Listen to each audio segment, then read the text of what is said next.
Selamat datang kembali. Hari ini kita akan coba gali lebih dalam ya sebuah bagian penting dari Injil Markus pasal 14 ayat 32 sampai 52. Iya, betul. Ini momen krusial banget. Sumber kita kali ini dari dokumen analisis teologis Markus 14 PDF. Fokusnya dari doa Yesus di Getsemani sampai penangkapannya. Sip. Dokumen ini mengupas tuntas pergumulan Yesus, respons murid-murid, Yudas juga, dan ya apa maknanya buat kita sekarang. Oke, siap ya, kita bedah bareng. Siap.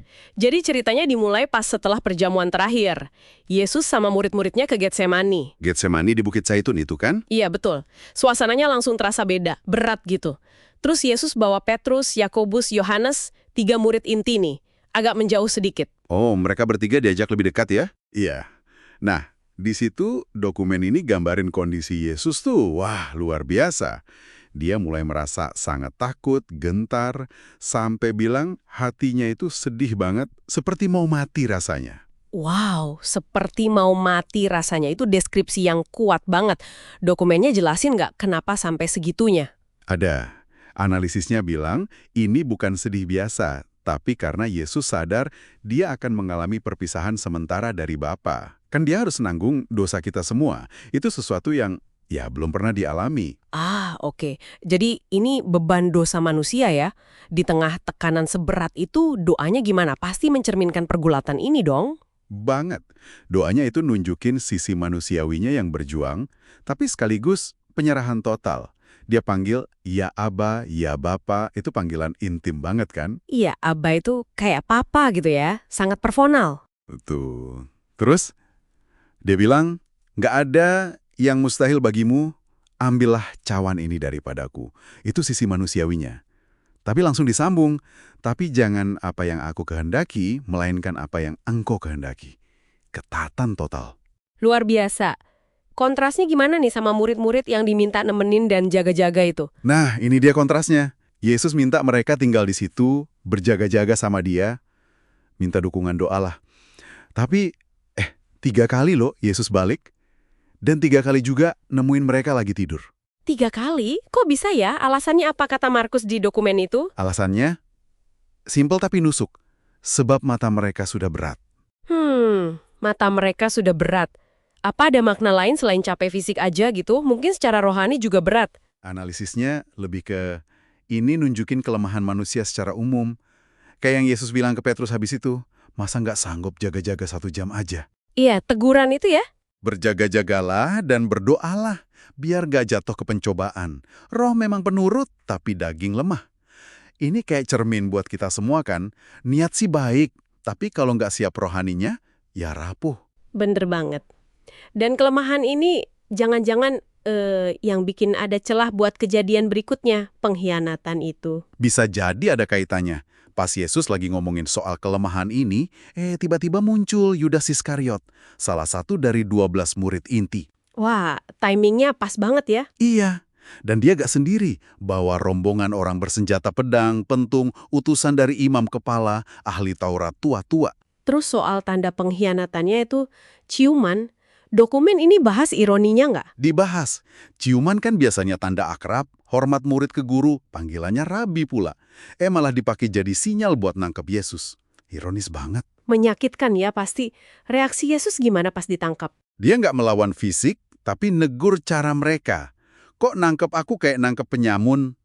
Padahal tiap hari aku ngajar terang-terangan di bait Allah. Tapi dia juga tegaskan, ini semua terjadi buat menggenapi kitab suci. Oke. Nah terus murid-murid yang lain, yang tadi nggak tidur, tapi juga nggak jauh dari situ, gimana nasibnya? Dokumen ini catat respons mereka. Seragam dan, ya, tragis. Semuanya lari meninggalkan Yesus. Kabur. Semua? Termasuk Petrus, Yakobus, Yohanes yang tadi diajak dekat. Semua? Bahkan ada detail unik.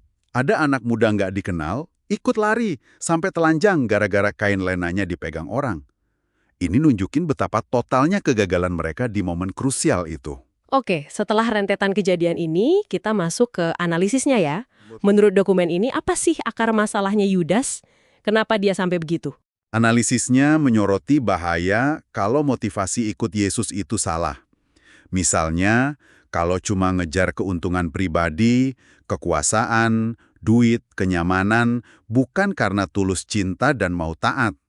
Nah, pas keadaan jadi susah, ya risikonya gede buat balik badan, kayak Yudas ini. Wah, ini peringatan keras ya. Kita perlu terus cek hati kita, motivasi kita apa sih sebenarnya dalam iman. Tepat.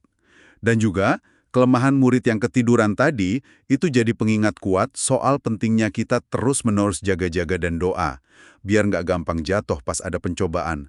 Kesiapan rohani itu penting banget. Ada lagi soal makna penderitaan Yesus. Dokumennya bilang, dia rela menjadi kutuk, ngutip Galatia 3 ya. Bisa dijelasin dikit maksudnya apa dari sudut pandang dokumen ini? Bisa. Jadi, menurut tafsiran di dokumen ini, merujuk ke Galatia 3 ayat 13-14, menjadi kutuk itu artinya Yesus secara sukarela ambil posisi kita yang seharusnya kena kutuk dosa. Dia nanggung akibat dosa itu di hadapan Allah. Oh, jadi dia menggantikan posisi kita ya? Iya, ini nunjukin kebenaran penting. Taat sama kehendak Allah itu, kayak yang Yesus contohin, seringkali nggak bikin nyaman. Malah bisa jadi nuntut kerelaan buat menderita demi tujuan yang lebih besar. Dalam banget ya. Jadi kalau kita rangkum nih, peristiwa Getsemani sampai penangkapan ini bukan cuma cerita sedih aja ya? Jauh dari itu, ini titik balik penting banget dalam rencana penebusan Allah.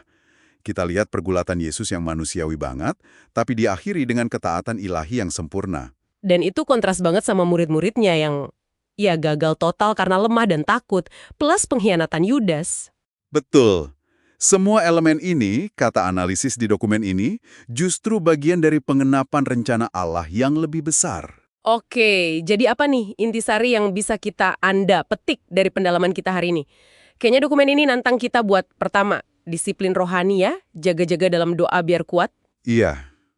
Kedua, jujur, evaluasi motivasi kita. Kita cari Tuhan atau cari untung dari Tuhan. Dan ketiga, belajar tunduk sama kehendak Allah, kayak Yesus meskipun jalannya susah. Tepat sekali.